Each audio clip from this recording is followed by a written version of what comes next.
All right, so in section 2.3, we're subtracting rational numbers. Some things to remember: the rules for subtracting fractions and decimals are the same.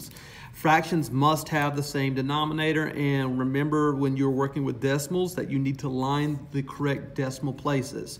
And also the same rules for integers are also going to apply here. Keep the first number, change subtraction, that should say subtraction, to addition, and change the second number to its additive inverse using, and then just basically add using integer rules. So if you're really good on subtracting integers, this should not be a problem as long as you remember those same rules, as well as the same rules for subtracting fractions and decimals. There is something else that I want to mention in here, so you need to write this down in your notes, and it's to find distance between two numbers. You have to find the absolute value of the difference between the two numbers. Let me give you a little bit of example. Let's say I have a number line and I have the numbers, I don't know, -5 and +10.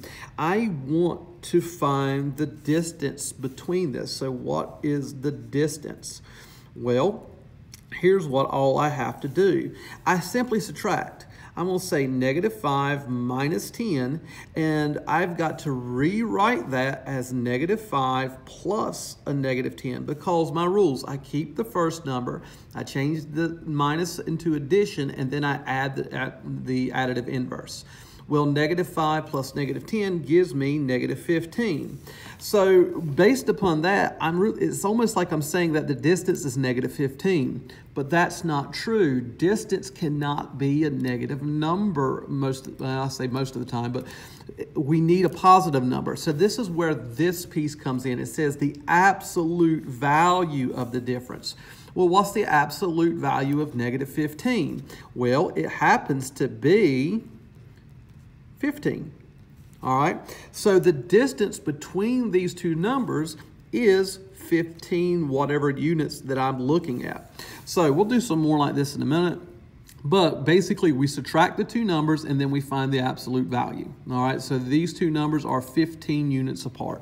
All right, so let's do some more problems here. And I'm going to give most of these to you because it should be somewhat review with fractions and everything. Oh, this one's an easy one, so hey, I'll do it.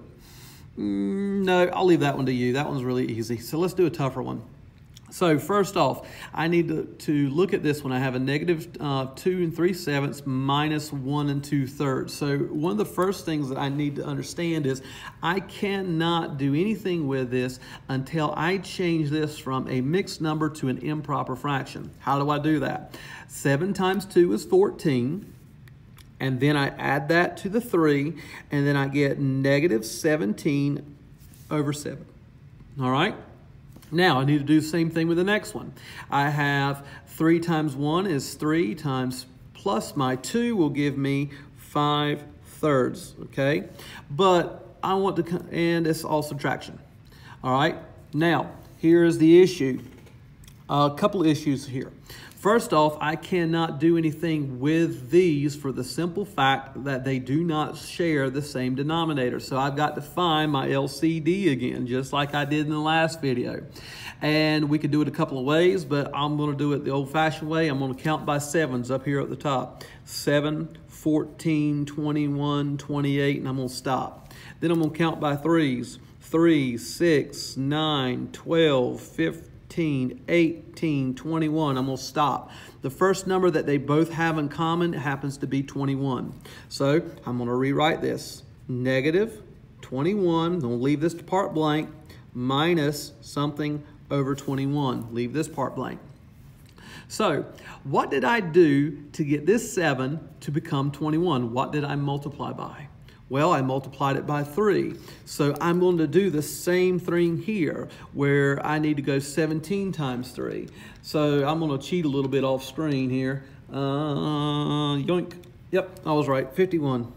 I had to double check myself. All right, so this becomes negative 51 over 21. Now I need to do what's over here. Well, this is, I took this 3 and I multiplied it by 7 to get 21. So I'm going to do the same thing to this 5. I'm going to multiply it by 7. That'd give me 35. All right, so Now I've got all my fractions lined up. I've got the LCD correct. So now it's just going to become negative 51 minus 35 over 21. All right, so now I need to work with my numerator. So with this, remember your rules when we're adding and subtracting integers. I'm simply going to keep the first number, and I've got to write this over to the side here. I'm going to keep the first number. I'm going to change subtraction to addition, and then I'm going to change the second number to its additive inverse. And all of this is still over 21. So now it's just a matter of adding, because since these two are the exact same, both of them are negative, and I'm adding them, I simply add. And I'm going to get negative 86 over 21. So what do I do now? I need to divide those two and see what we have. So how many times can 21 go into 86? Well, it can go in there a total of 4 times. When I do, let me do some math on the side here.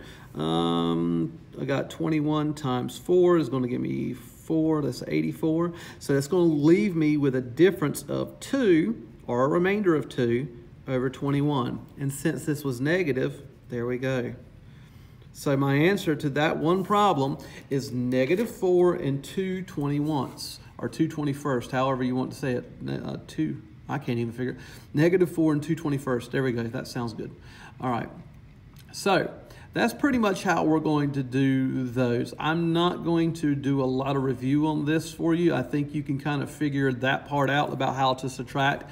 If you're stuck with something, please make sure you ask me. Now, what I do want to do is talk about the next one. It says find the distance. So a while ago, we defined finding distance as it's the absolute value after you subtract these two numbers. So it's just a matter of subtracting. Now, so the question is, how can we do this? Well, I'm going to actually show you a second way of doing this particular one, because I actually find it a little bit easier. So first off, this one is negative 3 1/4, and this one is negative 6 1/2. Well, here's the cool part. This one, I don't feel like working with the fractions. I'm going to go ahead and change it into decimals, because I know these decimals off the top of my head. Well, 1/4 happens to be negative 3.25. That's easy.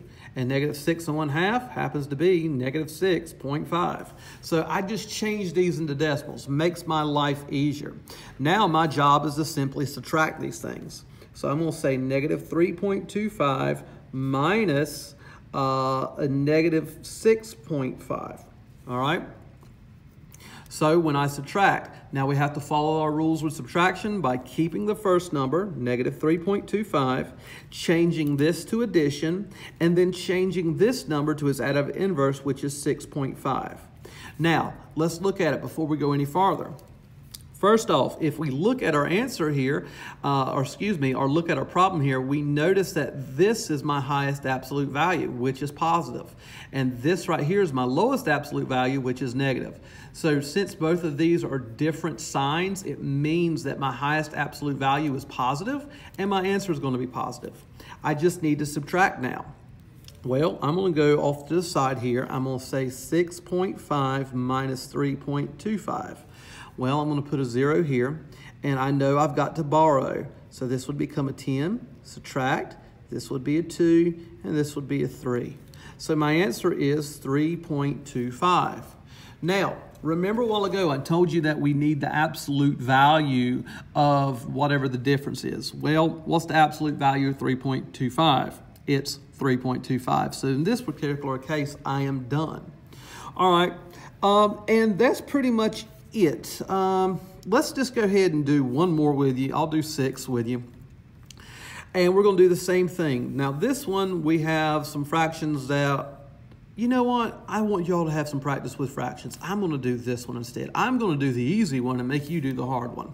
Why? Because I'm mean like that. So what I want to do, again, is find the difference. I'm going to subtract these two numbers. I'm going to say negative 1.5 minus 2.8. Okay, well, I need to follow my rules of subtraction. I'm going to keep the first number. I'm going to change the minus into addition, and then I'm going to change the 2.8 to its additive inverse, which is negative 2.8.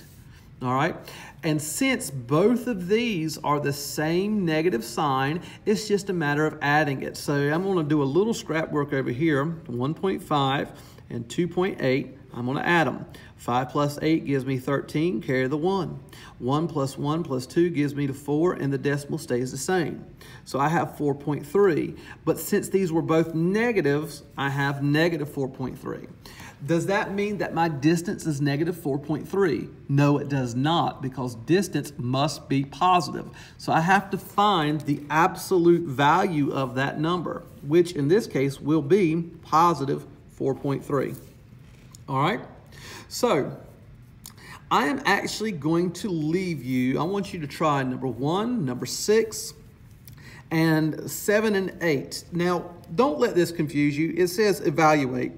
Look, all you're going to do is add and subtract. That's all you're going to do. And then follow it. So a couple of key things that you can do with this particular one. There's multiple ways that we can solve this one. But if you notice, I have a 2, a 6, and a 4. All three of those are different denominators. So what you could do is you could change them all into the same denominator. Least common denominator, that's one way you could do it. Or if you want to, you can just do this piece first, find the least common denominator for these two, and then add them. And then whatever answer you get here, you subtract. So I'm going to leave this to you. I want you to see if you can try this on your own. Definitely try this without a calculator. And since this problem is more difficult than the ones I've done, you definitely need to talk to somebody and get some help on this if you need it. All right, so why don't you try 1, 3, 6, 7, and 8 on your own.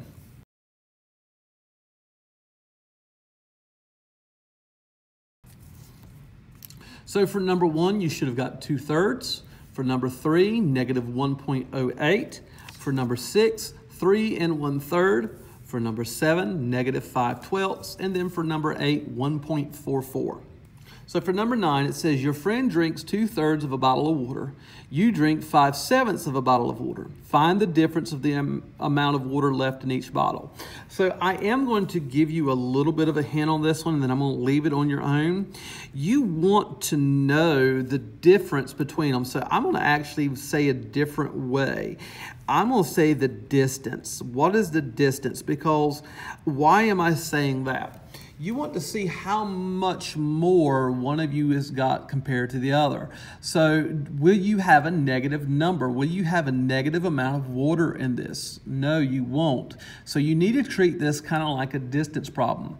Basically, subtract the numbers and then find the absolute value, because there is a physical difference between them. And if that doesn't make any sense, please talk to me on this one, because I really want you to understand this word problem. All right, so I'm going to leave this one to you, and I will see you in the next video. Bye-bye.